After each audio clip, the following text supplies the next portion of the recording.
Pride Month kasi, sa opinion ko lang, yun yung pagkakapantay-pantay ng ating identity. So hindi naman kasi kailangan porket membro ka ng Pride, kailangan Becky ka or tomboy ka, hindi. So kailangan pantay-pantay kung paano ka nakilala sa lipunan at isa pa kung ano yung pwede mong iambag sa lipunan. Sa ating mga kabataan naman, siguro tanggapin natin kung ano tayo ng taos-puso. Ano man yung kapaligiran natin, saan man tayo lumaki, mahirap man o mayaman, hindi kasi hadlang kasi yung paligid natin sa pagiging mabuting tao. So ituloy lang natin, lalong-lalo kung meron tayong pangarap sa buhay. So continue lang, huwag natin i-stop. Actually, for me, ang kahulugan ng Pride Month is celebration ng mga matatapang. Matatapang kasi tumatayo tayo araw-araw sa buhay, pinaglalaban natin ang ating kasarian. Okay? So, in spite na nadi-discriminate tayo lagi, lumalaban tayo, lalo na kami, nasa part ng LGBT, nilalaban namin ang aming karapatan. So, para sa amin, ang pagiging LGBT ay isang katapangan na dapat dalhin ng bawat isa, hindi lang ng LGBT, kundi ng mga kababaihan at mga kalalakihan na tumatanggap para sa amin. Una, dapat sa sarili nila tanggap nila kung ano po sila. Dahil kung tanggap po natin ang sarili natin, doon po magiging open ang lahat. Pride is love. Siguro simulan ko doon sa ginawa ng ating mahal na Pangulo nung pinirmahan niya ang Executive Order 51, no?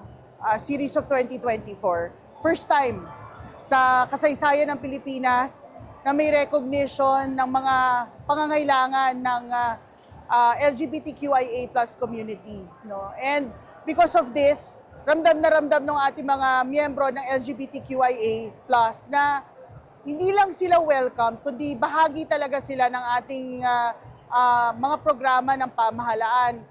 Siguro nagtatanong iba, bakit nandito ang OWA? Napakadami nating mga OFWs na miyembro ng LGBTQIA+, no? So nakikimarsya tayo with them. Mahirap na nga yung sakripisyo na ginagawa nila para sa kanilang mga pamilya. At ito naman ibang marsya para sa karapatan, recognition at respeto sa buong mundo at dito sa Pilipinas. Imagine, Pangulo mismo ang pumirma nito at inaatasan niya ang Executive Department na i-prioritize yung inclusivity programs natin. Ibig sabihin, pag nagdedesenyo tayo ng mga polisiya at programa, iisipin dapat natin din ang pangangailangan ng sektor ng LGBTQIA+. So, hindi lang ito. Ngayon kasi nakikita natin, iba't ibang mga LGUs, may iba't ibang mga programa at serbisyo para sa community. Pero ito mismong Pangulo ang nagsasabi na dapat ang mga ahensya na miyembro ng Executive Department ay gumagawa ng mga programa at polisiya kung saan hindi mali-left out yung mga LGBTQIA+ members ng sektor nila.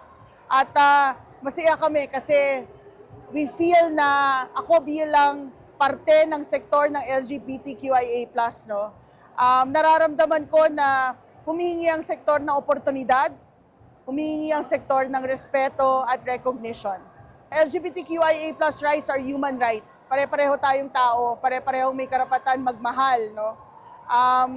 Siguro ang importante sa lahat ay makinig tayo, makipag-usap sa sektor ng LGBTQIA+, at siguraduhin, no, na ayaw naman nila ng special treatment. Gusto lang nila they're heard and seen, just like any other human being. Hindi ka mag-isa, and nandito kami dun sa journey mo to know yourself, to know your purpose, di ba? Dumaan kami lahat dyan. So, you're in a loving community, and ito nga, mismong Pangulo natin, nire-recognize na kailangan bigyan ng recognition at kailangan bigyan ng pansin ang mga concerns ng komunidad ng LGBTQIA+. Mahalaga pong pinagdiriwang natin ang Pride Month kasi ito po isang pagpapakita sa gobyerno natin na malaki po talaga ang sektor na ito. Ito rin po isang pagpapakita na pagkakaroon ng inklusibo, na dapat inklusibo yung pamamahala ng gobyerno. Kasi nga, sa laki ng sektor na to, malaki rin po ang mga gaps, malaki rin po yung pangangailangan ng mga miyembro. So ito yung pagpapakita ng puwersa ng sektor na ito.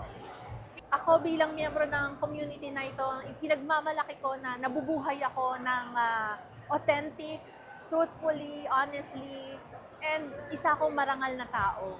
Yun ang pinaka-importante. It doesn't matter kung miyembro ako, basta ang pamumuhay ko ay marangal at nagmamahal ng malaya. Aasahan po ng community yung continuous dialogue sa kanila para po, kasi po ang mandato po ng opisina namin ay policy making, para po nang sa ganon yung we come up with policies, activities, programs na inclusive, and tumutugon talaga sa pangangailangan ng sektor. Yung mga live realities po nila, yung mga kwentong totoong buhay po. Yung sa usapin po ng diskriminasyon po talaga. So, yung SOGIE Equality Bill po na matagal na po sa Kongreso, 26 years na, yun po ay batas na tutugon para hindi po palaging nadidiscriminate yung sektor namin. And also, yung mga gaps po natin sa family code, syempre marami pong mga partners na hindi pa rin sila kino-consider as partners kasi nga wala naman pong same-sex marriage dito po sa Pilipinas. Yung mga ganun po, when it comes to properties, successional rights, yun po yung mga pangangailangan po nila.